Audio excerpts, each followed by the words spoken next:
Yeah, Can, really. can you also let it stay on the string a little longer? So that sometimes we want more ring to it. Yeah.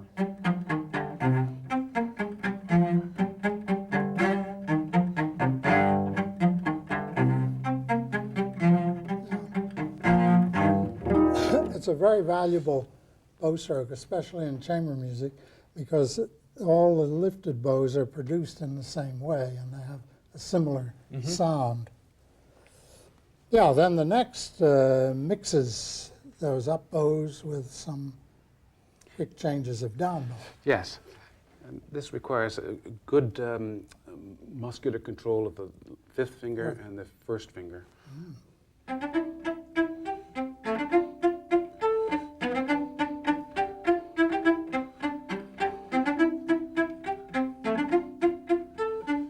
We discussed a few moments ago that from my experience of playing in a great classical symphony, the Cleveland Orchestra, I learned to get a good ring and a very, very short note, because it's just required when you've got 6, 8 people playing in a Mozart or Haydn symphony. But in chamber music, of course, you can play slightly longer on the string.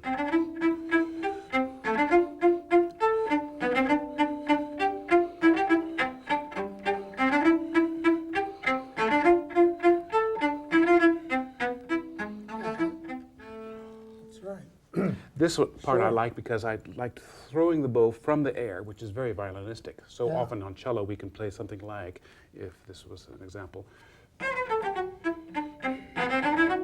But then the articulation of the very first note is slightly different than all the others. But if we throw it from above, very close, maybe about 1/8 of an inch,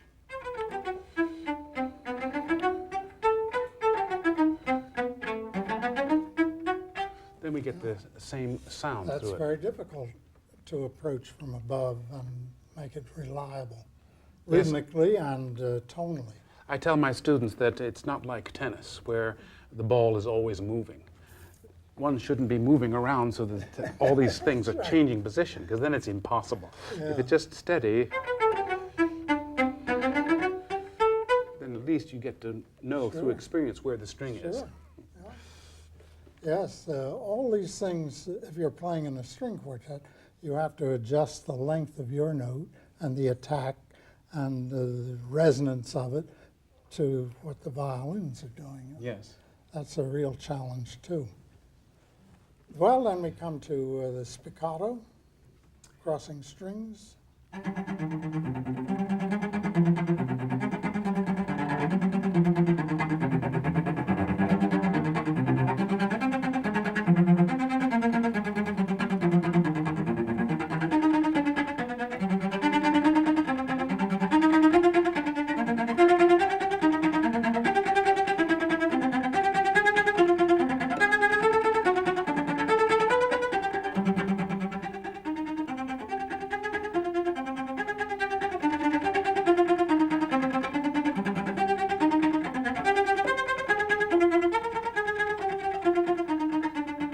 That was a 5/4 bar.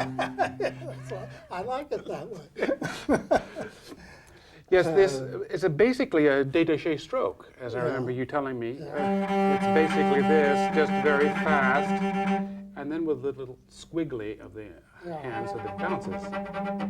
The idea of the wrist doing two jobs, really. We need the bow to be drawn, we need it to be lifted, so I recommend a diagonal motion. Yes. Without pressure, so that the thing has a certain ring and resonance. Yes, it's so important.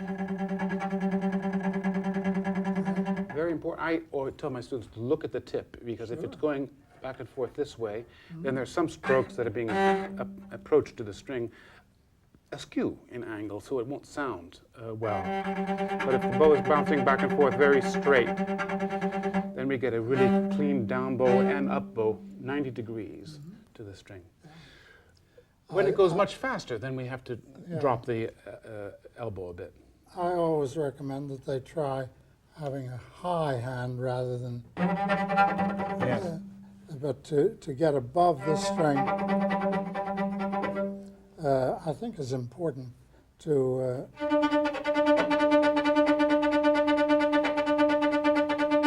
have a control and to not press. Want to let the string ring. Yes. It is so important that if the note is going to last such a short time, that it has to be a well-defined beginning of the note, but then a very clear, clean, ringing tone. And then a faster. And that is a little bit of just energy emanating from the wrist and the fingers, and the elbow dropping so that it can move freely.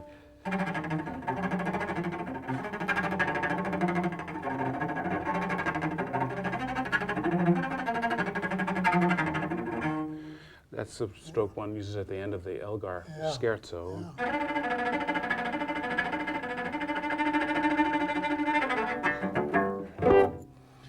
So it's a very useful stroke. Yeah.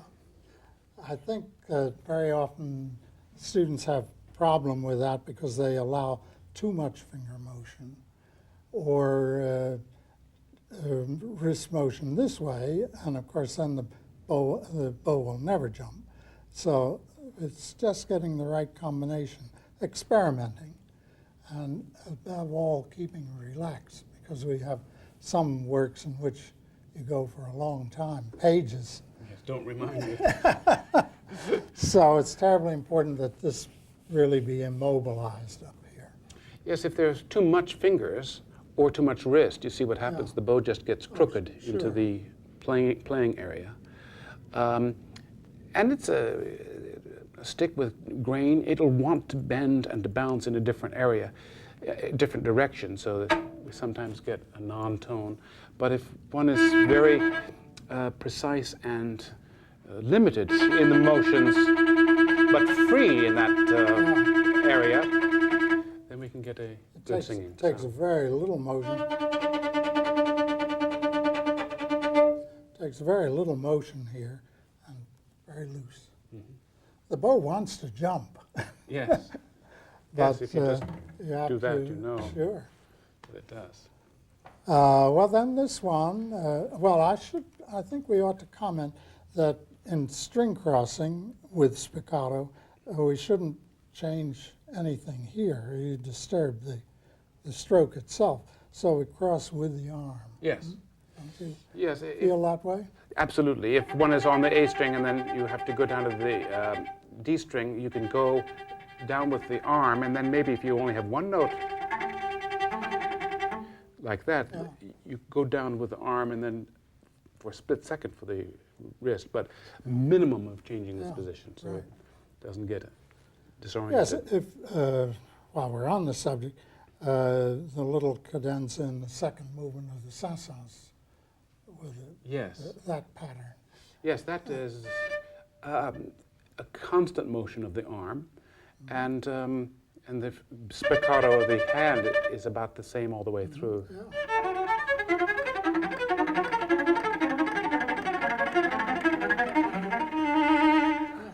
That's right. See, the rhythm is in the arm, and this just goes as if it's on one string. Yes, that was very, very difficult to get the coordination of at the beginning, as it is for everyone that I've taught with that passage. To help that coordination of when to change strings, I had developed subconsciously just a motion of my finger. You can see the thumb moving around. I'm just picking it up and putting it down again. I can't play the passage without doing that, I'll tell you that. But it helps to feel an orientation. Well, it's very personal. I don't know anybody else that does that, but it works for you. It's great. All right, well, we can go on. Yes, this one is Stopping and starting. and placing the bow delicately down with, or accurately down toward the tip. Let's try that again.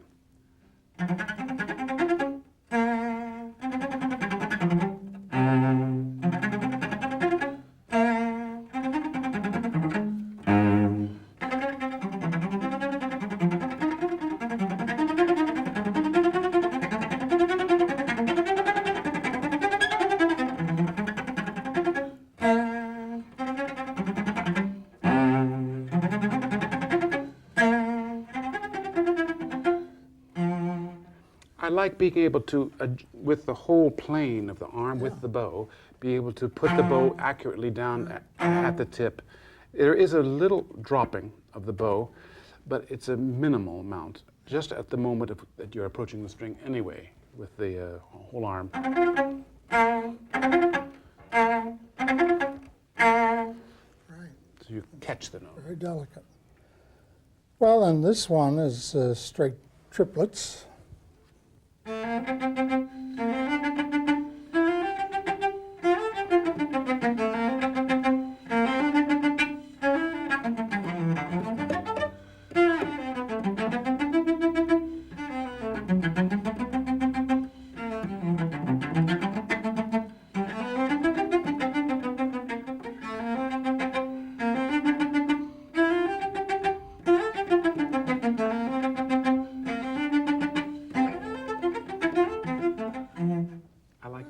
Last phrase particularly. The arm can move up and down this way to get the notes staccato after the legato. So it's a little bit of, with the whole arm firm, going in a circular motion.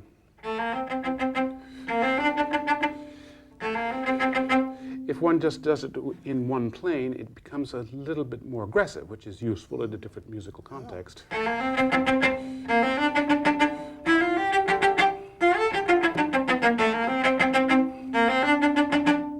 That style. But to make it diminuendo requires more of this quality. These variations are published with piano parts. Maybe you'd like to play in your recital. Yes, some of them are really just lovely. They're very touching. It's like a lot of that repertoire that I don't play anymore that I really miss. I know I spent so much time learning to play. I can't ever use it anymore. Oh, aren't you glad? In a way, yes.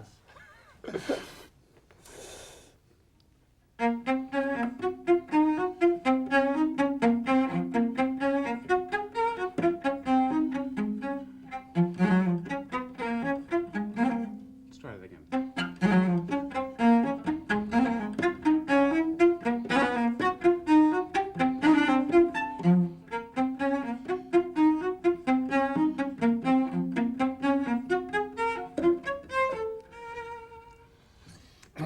This one I like because you, again, have to be very delicate in the placing of the bow down for the legato note, because otherwise it becomes heavy-handed.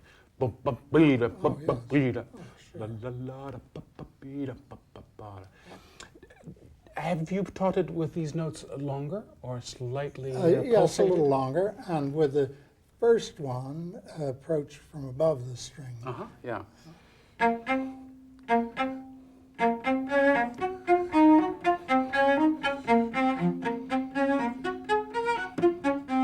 Yes, it's so much easier to play the note really with the bow staying on the string. Oh, sure.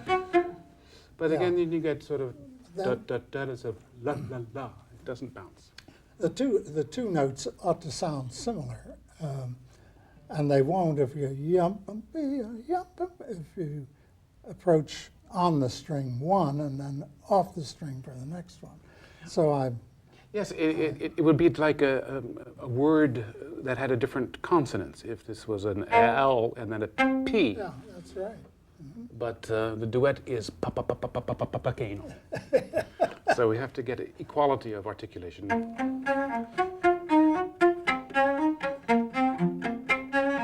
Or slightly longer. Just a matter how long you leave the hair on the string. Yeah, right. Yeah, every situation, every musical demand is different, and we have to be so flexible to be able to do it any way at all, whatever the conductor asks or whatever we need in a string quartet. Yeah, this is a cutie with nice bouncing strokes.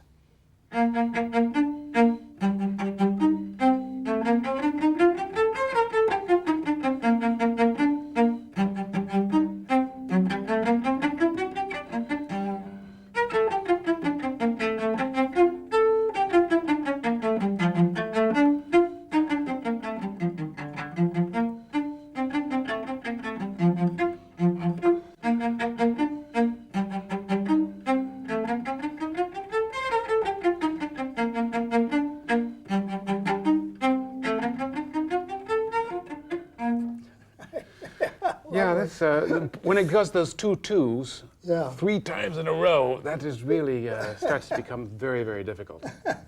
There's a video of Heifetz playing the last movement of the Mendelssohn Concerto. He goes, and then he goes, 4 in one direction and 4 in the other direction, and with no change of articulation. No. Just a visual marvel. Right. But it's a development of being able to play a short, vibrant note, any direction, any place in the bow, tied or slurred, so that you don't have bow distribution problems. Any string too. They're all different. Yes. Yeah, if we play. If we think too much about it, you get a nervous breakdown. That's right. Well, and this one.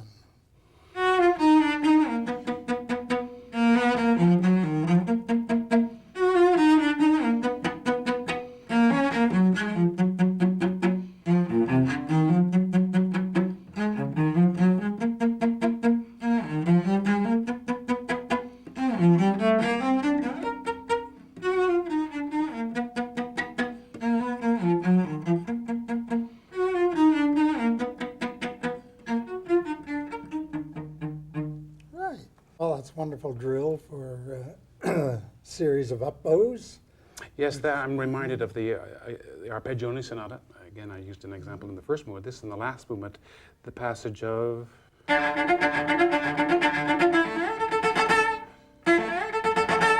be able to get the bow really biting for the up bows, which is caused with a jerking of the muscle up here. Secek alternates between these short, vibrant, classically energetic notes with these very lyrical ones, which is, of course, such a change with the manipulation of the technique. Yeah. And that's what's so useful about working on it, to be able to do those changes. Yeah. Well, here we have a nice triplet one with variety.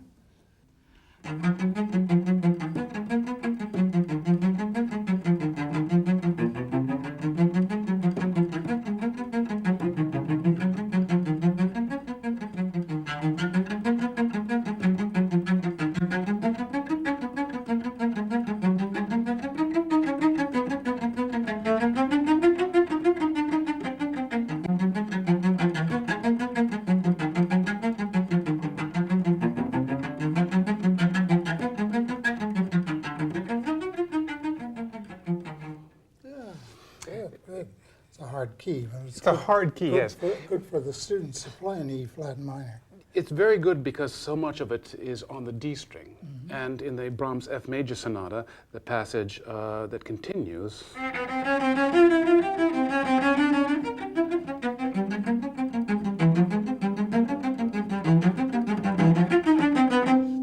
cetera, requires that same sort of delicacy. The great thing is to work those strokes in etudes rather than all of a sudden you're playing the Brahms F major sonata and you have to learn how to handle a certain bow stroke or situation, and this prepares.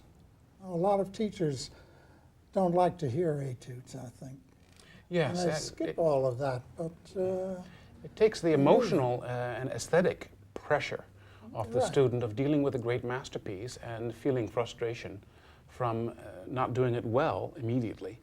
While if you work on an etude, there's no premium placed on it. You can just work on developing the skills. Yeah. Did you do a lot of these different styles for that one? This down, up, down, up, this one, yes. Yes.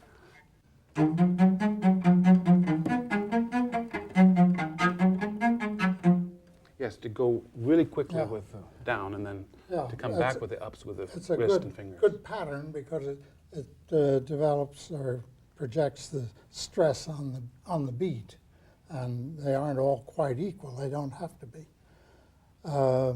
So he mixes it up in these here on the string and then off the string is a good one.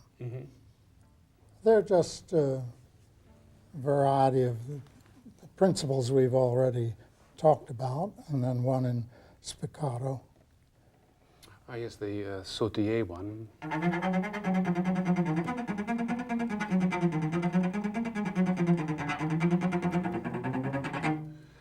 very useful because of the different requirements for the different string lengths.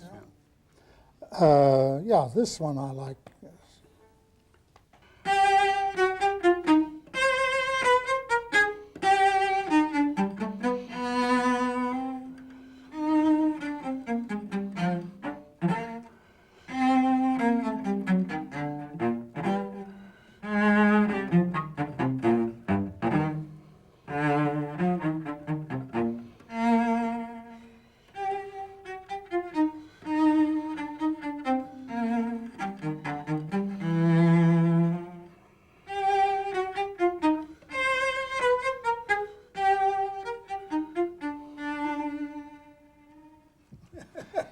Some of them are so satisfying musically, and they do require such a composite of delicacy and energy and power. Yeah. Oh, wonderful. Did you take the bow back as we were doing earlier in one of the variations? No, this you regain the bow with the up bows. Yes. Yeah. Oh, that's all right.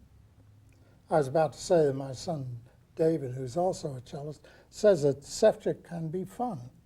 Yes. Now, just in my experience, the mere mention of the word Sefcik is enough to strike terror into the memories of an awful lot of violinists, generations of them.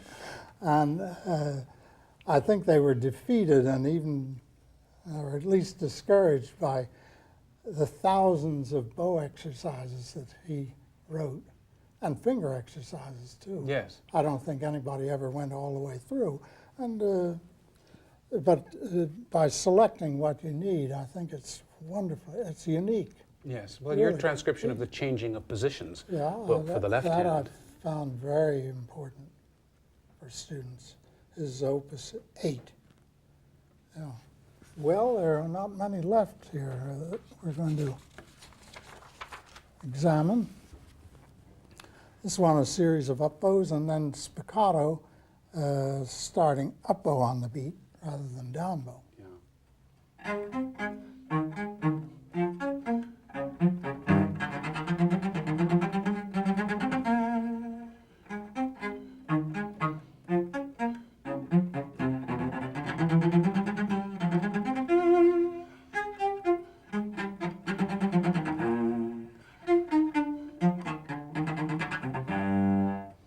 That's the way most people play. That has always bugged me when I practiced. I didn't ever like a slight sandiness of articulation.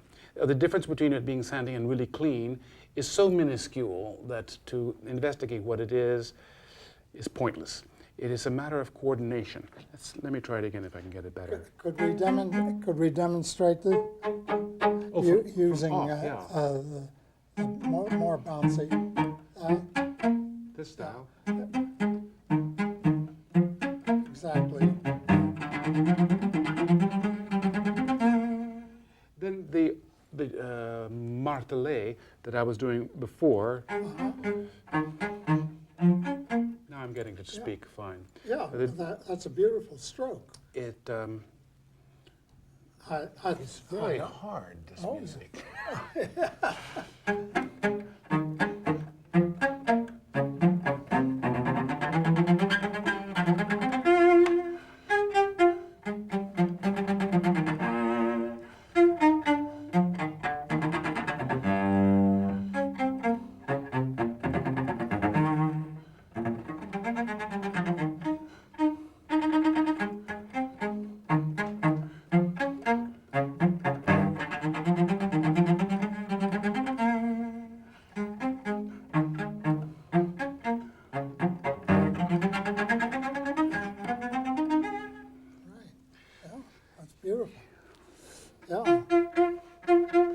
Stroke that is so often used in the Courant of the Fourth Suite of Bach.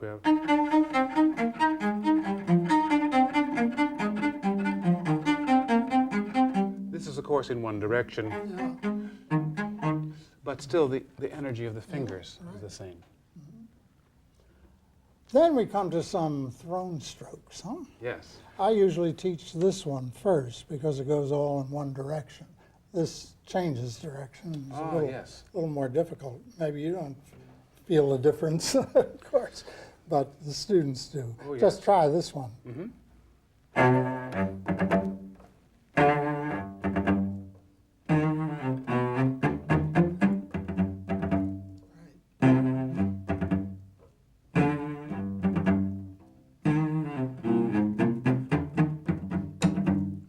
I will say that to play after playing all the downs, down, down, down, down, down, down, down, down, down, down, down, up, up, up, the control is very difficult. Aside from the physical thing of being very stiff or firm, let's say, for the hand there, and then being loose and going. That's right. That's the relatively easy part. The difficult part is to just to maintain the concentration to make sure that it doesn't just go blah, blah, blah. To not Yeah, it rush. has to be rhythmically very accurate, too. I'll try it again.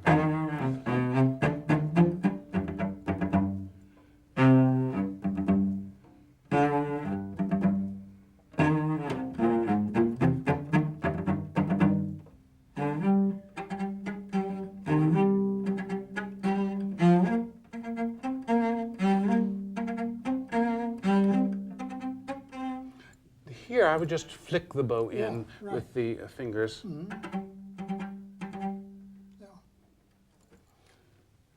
Now, this one, as you say, is the change of directions. Yeah. Original number of 25. So.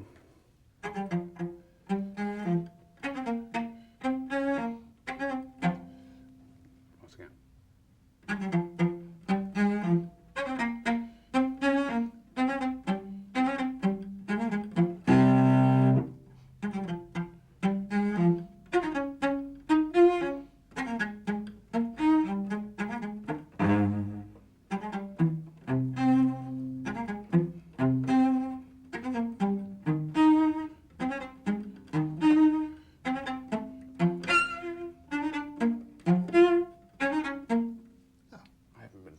This one. I goofed, it's apparent. It's another variation. It's another variation, yes. But Well, as you that's pointed all out, right. that to use this bowing in the B major trio of Brahms is excellent. Look at him, look at him, look at him, look at him.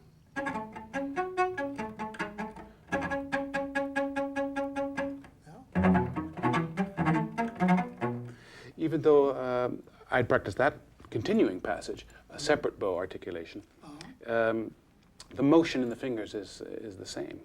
Right. And this develops these very tiny but very energetic and quick motions in the hand.